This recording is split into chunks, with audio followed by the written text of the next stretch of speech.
The CHEA MIL-D1 metal detector is a state-of-the-art detector that can be used to detect and localize small or large metal masses in all soil conditions. The major components that make up the MIL-D1 are the search head connecting cable, arm support, adjustable handle, electronic control unit, telescopic pole, pole blocking sleeve, and search head. Components packed inside the transport case are the lightweight carry bag, the control unit harness, the operating and instruction manuals.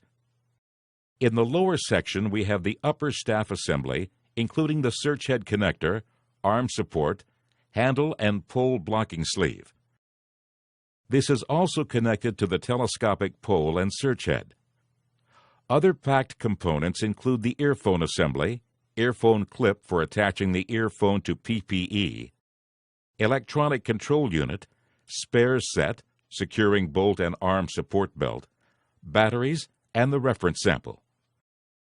If having to travel distances on foot, all components can be put in the lightweight carry bag to eliminate the weight of the transport case.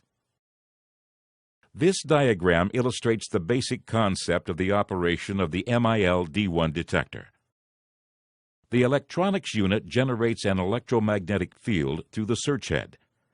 The search head detects any change of the electromagnetic field due to the presence of a metal mass and sends this information to the electronics unit.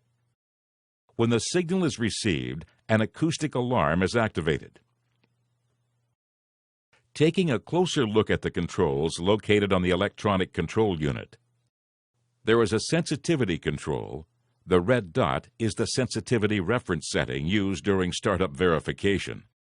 Volume control, search head connector, 3-position switch used for on-off reset and initiating soil compensation, and the earphone connector. Reference data such as the model number, serial number, and version can be found in the center plate of the electronic control unit.